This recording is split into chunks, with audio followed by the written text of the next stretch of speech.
Salut les amis, c'est Feng, bienvenue à tous dans cette nouvelle revue d'analyse hebdomadaire. Alors nous sommes le 9 novembre 2019, j'espère que vous passez un excellent week-end. Donc on va voir dans un premier temps comme d'habitude ce qui s'est passé sur les marchés cette semaine. Et dans un deuxième temps on va préparer les projections pour la semaine qui vient. Allez, c'est parti. Too many thoughts on my mind, I can't sleep at night, so I just keep writing. I don't need no help, I don't need opinions, so don't waste my time then. I just been living online, my city don't show me no love and that's fine. Alors comme d'habitude, juste avant de commencer, n'hésite pas à prendre une seconde pour mettre un petit pouce bleu, un petit commentaire. Ça m'aide à développer la chaîne, ça me montre aussi que tu apprécies ma démarche et les efforts que je fais chaque semaine. Je te remercie par avance. Alors EURUSD, c'était un petit peu compliqué cette semaine. On a eu une belle chute et donc aucun rejet par rapport au scénario violet. Donc pas de continuation par rapport à cette structure en H4. Par contre, on a donc un retour sur la structure baissière en daily. Si tu regardes en daily, on a une belle continuation. Alors le prix n'est pas venu toucher l'équilibre, mais on a un beau rejet donc dans le sens de la tendance. Donc si on revient par rapport à notre analyse et nos projections en H4, donc là c'est compliqué parce que plutôt que d'avoir une cassure retest au niveau de notre zone clé qui est donc l'instit à 1,11, on a une cassure retest, donc une invalidation de ce bloc de contrat, mais aussi de la zone d'équilibre en H4. Donc là, c'est vrai que d'un point de vue des patterns du price action par rapport à cette zone de valeur, ces deux zones de valeur, donc c'est plutôt propre. Malheureusement, par rapport au plan de trading donc, de la semaine dernière, par rapport aux projections, nous on attaque les 1,11. Donc si toi tu as pris donc une cassure retest par rapport au bloc de contrat et la zone d'équilibre, et bah tant mieux, bravo à toi. Mais par rapport donc, aux projections de la semaine dernière sur l'instit, et bah si on est discipliné, on n'a pas de raison de prendre ce trade là et on n'a pas d'autre choix que de voir donc EURUSD chuter. Mais comme tu vas le voir donc par la suite, c'est pas parce qu'on loupe sur EURUSD qu'on n'a pas d'opportunité sur d'autres paires. Alors GBP/USD, justement là tu vois c'est magnifique, là on a vraiment beaucoup moins d'obstacles en chemin parce que sur EURUSD entre le bloc de contrat et la zone d'équilibre, bon bah c'est pas évident de prendre une cassure retest, même si sur EURUSD on avait eu une cassure retest des 1,11, ça aurait été quand même risqué par rapport aux obstacles qu'on avait en chemin. Là donc il y a peut-être un point pivot, on peut regarder au niveau des points pivots mensuels. Voilà, donc tu vois, même sur les points pivots mensuels, on n'a pas de point pivot sur GBP/USD qui nous barre la route. Donc là, c'était vraiment, on avait le champ libre. Et donc non seulement on avait le champ libre par rapport à GBP/USD, mais en plus, donc là, on a un setup de retour à l'équilibre parce que la surextension est belle hein, après cette grosse hausse donc, des semaines précédentes. Et là, donc on a un setup d'un point de vue price action. Là, c'est vraiment le cas d'école. Et donc là, c'est vraiment, si tu veux, c'est la preuve qu'on n'a pas besoin de chasser le prix, on n'a pas besoin de courir après les opportunités. Les opportunités, il y en a toujours, il suffit d'être patient et donc de prendre uniquement celles qui nous offrent les meilleures probabilités. Là, la cassure, elle est belle, donc la clôture, elle est à combien? Elle est à 20 pips, tu vois. Donc quand je te parle de 15 pips minimum, bon, les 15 pips, on les a sans problème. Et après ça, derrière, qu'est-ce qu'on a? On a un beau retest et une pattern magnifique avec ce pin bar baissier. Donc tu vois, ce setup, il est vraiment magnifique. On aurait pu rentrer en agressif avec très peu de drawdown ou donc de manière plus safe à la fermeture de cette pattern-là. Moi, personnellement, je le surfe ce trade-là, mais j'étais pas là donc devant le graphique à ce moment-là. J'aurais aimé rentrer à la fermeture de cette pattern. C'est clair que j'aurais appuyé sur la gâchette à ce moment-là, mais je suis rentré un peu plus bas, aux alentours des 60. Et c'est pour ça que maintenant, je tiens toujours le trade. Je cherche un retour à l'équilibre et pour maintenir un ratio risque-profit intéressant, je ne vais pas me contenter, comme je te dis chaque semaine, du prochain instit, d'accord? Si tu rentres tard, c'est pas trop grave, mais le tout c'est de ne pas te contenter du prochain obstacle, de mettre donc à break-even quand tu es sur l'obstacle, et puis derrière, tant pis si tu te prends un break-even, c'est pas grave, au moins tu as été prudent. Et en cas de retournement, tu ne prendras pas de perte alors que tu as vu une cinquantaine de pips de profit. Donc là, tu vois, le setup il tient toujours, le retour à l'équilibre il n'est pas complet, le trade il est à break-even, et si le prix se retourne, je prendrai un break-even, et puis on verra par la suite d'autres opportunités. Ce n'est qu'un trade de plus. Donc voilà, bravo à toi si tu as attrapé GBP/USD, surtout si d'un point de vue du timing tu as fait mieux que moi et tu as pu attraper la fermeture de cette pattern ou directement sur l'instit. À ce moment-là, tu as donc en gros un potentiel de 125 pips, en gros, allez 120, 115 pips situés après la fermeture de la pattern qui est là. Et sinon, le scénario rouge en début de semaine, on n'a aucun signe de rejet, aucune raison de rentrer à l'achat, surtout avec une telle surextension du prix par rapport à la moyenne, c'était quand même risqué. Donc le scénario violet, c'est celui qui avait les meilleures probabilités et tout simplement cette semaine, il a payé.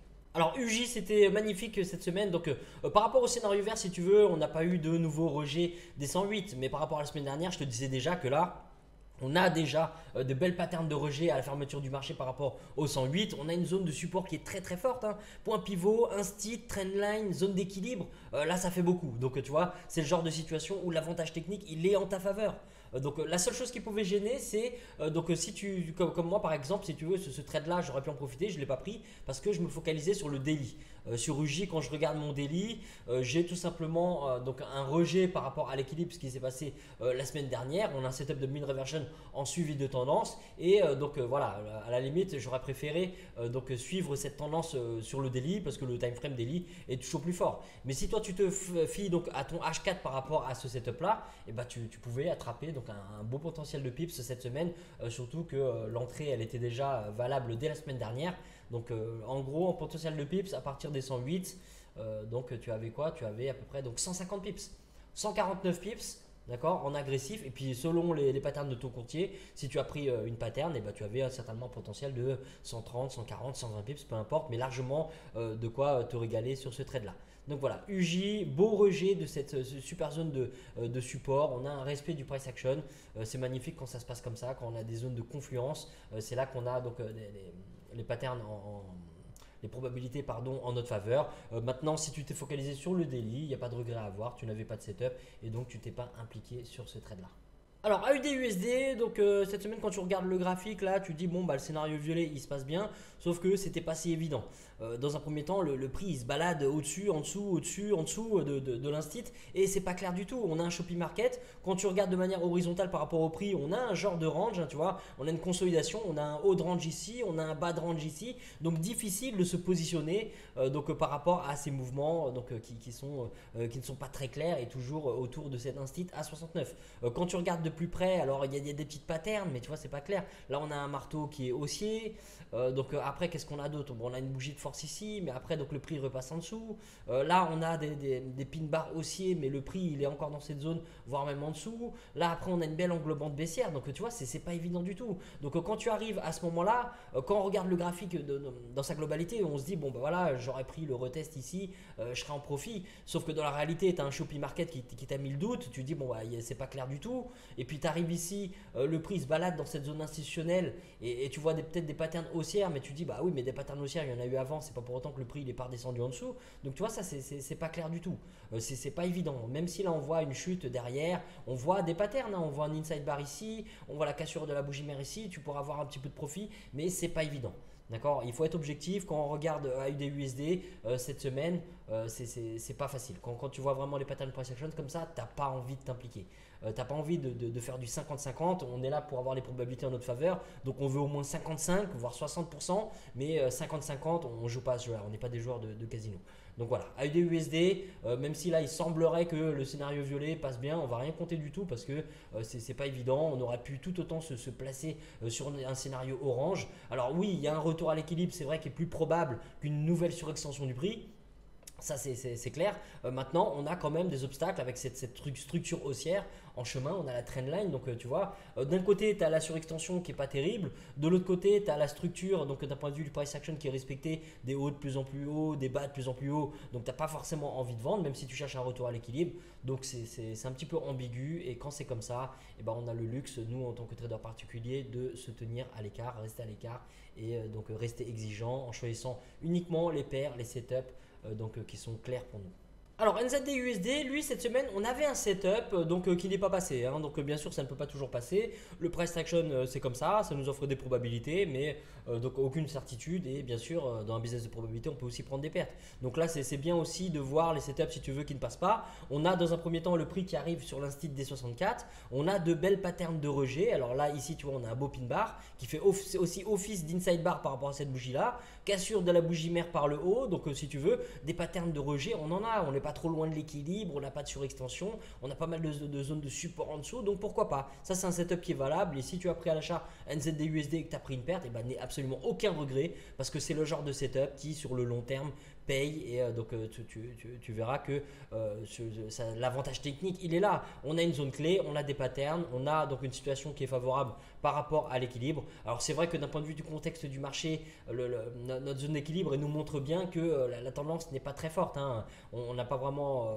on a une tendance qui est un petit peu plate, on a un peu une consolidation, un range, on a un précédent haut qui est cassé, mais tu vois on voit bien au niveau de l'équilibre que c'est pas très clair tout ça. Alors on a un bloc de contrat qui a été créé la semaine dernière, donc tu vois on aurait pu rester sur cette impulsion haussière. On a un beau retracement, on a un niveau de Fibonacci certainement aux alentours des 50 ici. Bon, on peut le vérifier. Hein. Donc si tu veux, tous les éléments sont là pour prendre un achat sur NZD-USD. Voilà, tu vois, on a un 50%. Donc vraiment, il y a pas mal de confluence au niveau des zones de valeur et il n'y a pas de regret à avoir sur ce setup là. Donc après ça, malheureusement, qu'est-ce qui se passe? Bon, bah, le prix il casse les 0,64 et il ne nous offre pas de retest sur le scénario bleu.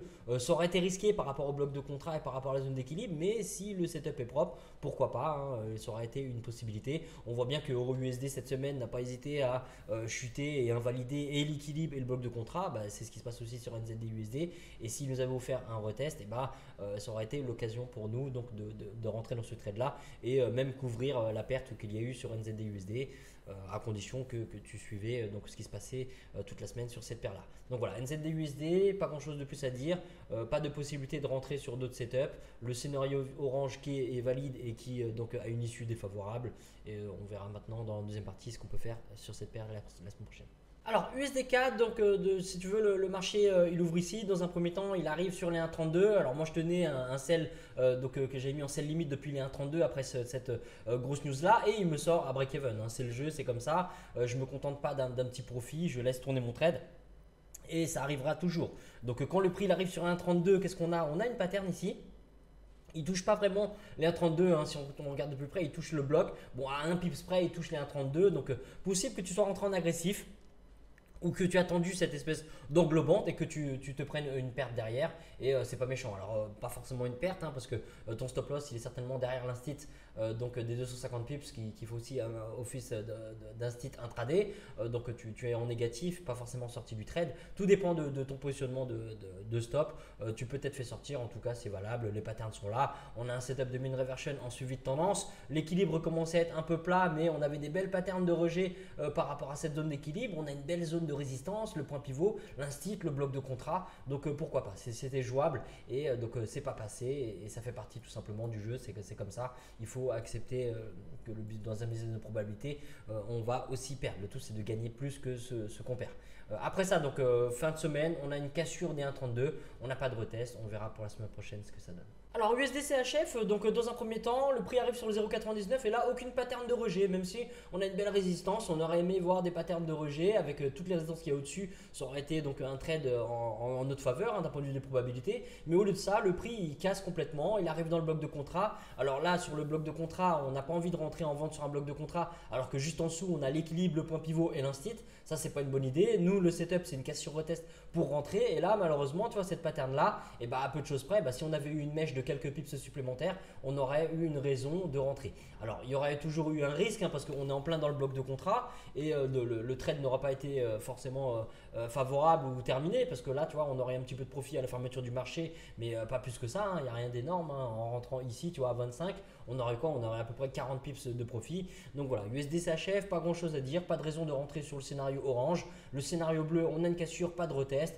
on est dans une zone quand même assez encombrée, donc il vaut mieux à ce moment là rester à l'écart et se concentrer sur d'autres paires. J'en montre 7 dans les revues de YouTube, mais j'en montre aussi 19 dans le groupe privé, juste pour te dire que des opportunités il y en a vraiment sur pas mal de paires. On n'a pas besoin de se forcer à aller chasser des opportunités, des trades sur des contextes du marché qui ne sont pas très clairs, où il y a plein d'obstacles. Alors EURUSD pour cette semaine, donc là on arrive sur une zone de support très importante, donc même si le bloc de contrat ici est baissier, c'est une zone donc, qui intéresse les banques et donc cette zone là peut bien sûr inverser de rôle et on l'a déjà vu ici, hein. Là c'est un bloc de contrat baissier qui a agi en tant que support. Donc le prix arrive maintenant sur cette zone importante, on a l'instit, on a le bloc, donc il va falloir surveiller tout ça. Il y a une grande probabilité de rebond, pas forcément de retournement, mais c'est si tu veux une zone quand même très importante parce qu'elle va nous donner un indice sur une continuation de cette structure haussière en H4 ou bien au contraire pour un retour sur une continuation de cette tendance baissière que je t'ai montré en première partie en daily. Donc voilà, surveille bien les indices pour cette semaine et donc si le prix décolle à ce moment-là les 1,11, fais attention au scénario vert, on a quand même donc un beau bloc de contrat, une zone d'équilibre et un point pivot qui pourrait te barrer la route et donc si le prix repasse en dessous, casse et reteste proprement, fais attention au point pivot S1 qui est sur ton chemin. Alors GBP USD cette semaine, est-ce qu'il va donc compléter le retour à l'équilibre? On verra, il y a quand même de beaux obstacles en chemin. On a le gros instit des 250 pips à 27,50 qui est juste en dessous. Donc si tu es comment impliqué dans ce trade, pense à te mettre à break-even, pense à verrouiller un peu de profit parce que là on a quand même un très beau support et on pourrait voir une continuation de cette belle impulsion haussière.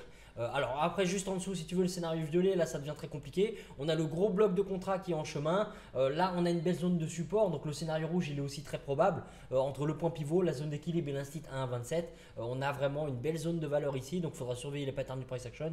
En dessous, donc ici sur les 1,27 et donc si le prix remonte sur les 1,28. Alors UJ toujours dans cette structure haussière, on a donc la structure qu'on voit bien par rapport à cette trendline, par rapport à ce canal. Alors je vais dézoomer un petit peu.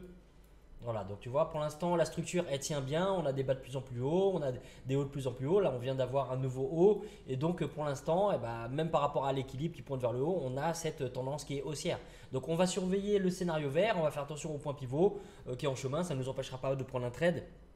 Mais pour rentrer de manière plus safe avec de meilleures probabilités, on veut de belles patterns de rejet au niveau du 109 pour nous offrir un beau retest avant de trader cette continuation de structure, de tendance. Et si on n'a pas de pattern au niveau des 109, on va surveiller tout simplement les 110. Alors au niveau des 109, même si c'est plus risqué, le prix pourrait très bien repasser en dessous, casser, retester. On va regarder si le prix maintient en dessous et on va faire attention à tous les obstacles qui arrivent. On a l'équilibre qui arrive, on a la trendline. Donc fais attention sur le scénario, je pense à réduire ton exposition.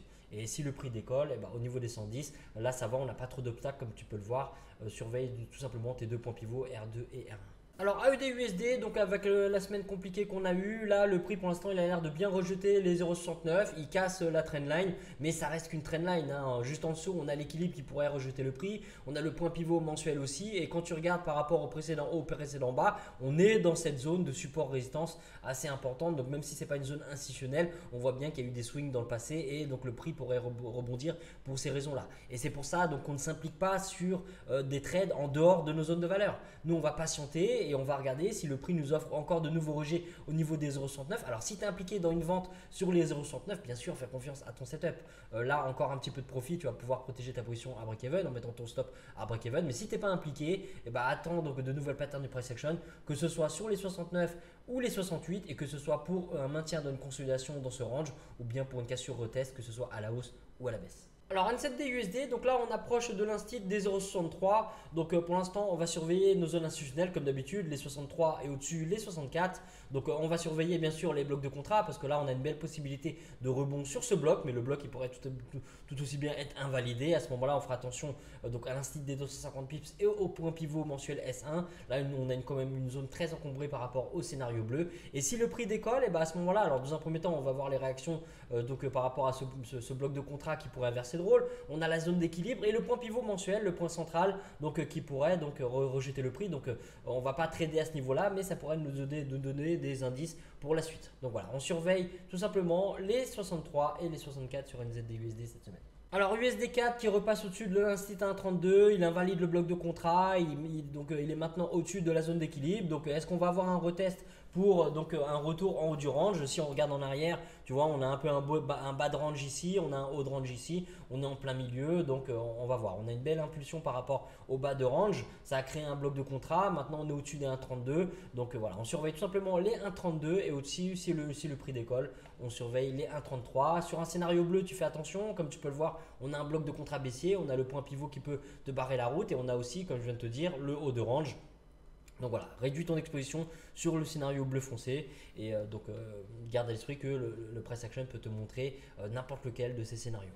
Alors USDCHF, donc on approche de l'instit des 1, on a un point pivot mensuel qui est juste au-dessus quand même, donc on va patienter. Là on est dans le range entre 99 et 1, on a de beaux supports en dessous, de belles résistances au-dessus, donc on va attendre des patterns clairs du price action parce que là c'est pas évident, le contexte il n'est pas défini, hein, tu vois, on avait une tendance haussière, le prix est sorti de cette tendance haussière et il a cassé le canal, et quand tu regardes ta zone d'équilibre maintenant, la zone d'équilibre est plate, hein. On a clairement un range, tu vois, on a le bas du range qui est ici, on a le haut du range qui est ici. Alors est-ce qu'on va avoir un maintien du prix dans cette espèce de consolidation ou est-ce qu'on va avoir une cassure retest? On n'anticipe pas, on patiente, on attend des patterns du price action, on sait où on veut les voir, on sait ce qu'on veut voir, et si on n'a pas ce qu'on veut voir là où on veut le voir, on n'agit pas tout simplement. Voilà les amis, c'est la fin de cette revue. Je vous remercie d'avoir suivi jusqu'au bout. N'hésitez pas à mettre un petit pouce bleu si ça vous a plu. Mettez un petit commentaire si vous avez des questions. J'y répondrai avec plaisir. Je vous souhaite une bonne semaine de trading, un maximum de gains et on se retrouve pour l'ouverture des marchés.